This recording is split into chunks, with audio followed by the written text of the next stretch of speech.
ஒரு தம்பிகிட்ட கேட்டேன், நீ என்ன வேலை பார்க்குறேன்னு. சாஃப்ட்வேரில் வேலை பார்க்குறேன்னாரு. சாப்பிட்டு போய் தானே வேலை பார்க்குறான்னு கேட்டேன் நான். அலைபேசி புதுசாக இருக்கே அப்படின்னேன். ஆமாண்ணே, இது 13Gன்னாரு. செல்ஃபோனில் எத்தனை ஜியும் வரலாம், 11G 13G 14Gலாம் வரலாம். ஆனால் கஞ்சி விவசாயி நாங்கள் தான் ஊற்றணும். விவசாயத்தை படிக்காதவன் செய்கிறதுன்னு நீங்கள் நினச்சிங்கன்னா, படித்தவனுக்கு பசிக்காதான்னு கேள்வி கேட்டால் பதில் இல்லை. அப்போ படித்தவன்லாம் சாப்பிடாத, யாரும் சாப்பிடாத, அவ்வளோதானே. இது எப்படிப்பட்ட போக்குன்னு பாருங்க.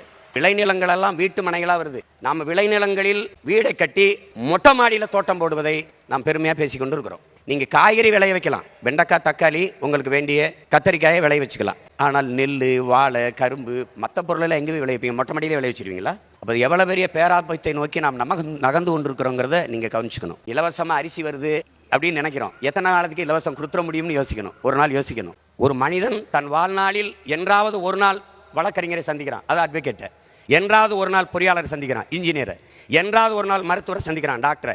ஆனால் ஒரு நாளைக்கு 3 வேளை விவசாயியை சந்திக்கிறான். அதை புரிஞ்சுக்கணும். எல்லா மனிதரும் உலகத்தில் மனிதர்கள் செய்கிற தொழிலை செய்கிறார்கள், விவசாயிகள் மட்டும்தான் தெய்வத்தின் தொழிலை செய்கிறார்கள். காசை கொடுத்தா கடையில் காய்கறி ஃப்ரெஷ்ஷாக கிடைக்குங்கிறாங்க. ஆனால் அந்த காய்கறி கடைக்கு வர்றதுக்கு தொலைதூரத்தில் ஒரு விவசாயி வெயிலில் காஞ்சி மழையில் நனைஞ்சி ரத்தம் வேர்வையாக உடம்புல ஊற்றி உப்பு பூக்க கண்ணு மொழியும் பிதுங்க கண்ணச்சதை தொங்க வெம்பாடு பட்டு உழைச்சா தான் உங்களுக்கு காய்கறி கடைக்கு வருது, அரிசி பருப்பு வருதுங்கிறத கவனத்தில் வச்சுக்கணும். விண்வெளியில் பறக்கிறோம், வானூர்தியில் பறக்கிறோம். வளர்ச்சி வானூர்தியில் போகிறவனுக்கும் பூமியில் இருந்தால் சோறு போகணுங்கிறத கவனிக்கணும். நீங்கள் எந்த நாட்டிலையும் கார் இல்லை, செல்ஃபோன் இல்லைன்னு புரட்சி வந்ததில்லை. ஆனால் நீரும் சோறு இல்லைன்னா அங்கே புரட்சி வராமல் இருந்ததில்லை. நீங்கள் கொரோனா வந்தது, காசு இருந்தது, யாரும் நகை கடைக்கு போய் நகையை வாங்கி வைப்போம்னு நினைக்கல, ஜவுளி கடைக்கு போய் புதுதாக துணி எடுத்து சேமிப்போம்னு நினைக்கல, ஷோரூமில் போய் புதுசாக கார் வாங்கிட்டு வரும்னு நினைக்கல. எங்கே மளிகை கடை திறந்துருக்கு, எங்கே காய்கறி கடை திறந்துருக்குன்னா நீங்கள் தேடினீங்க. அப்படின்னா உணவின் அவசியத்தை நீங்கள் புரிஞ்சுப்பீங்கன்னு நினைக்கிறேன்.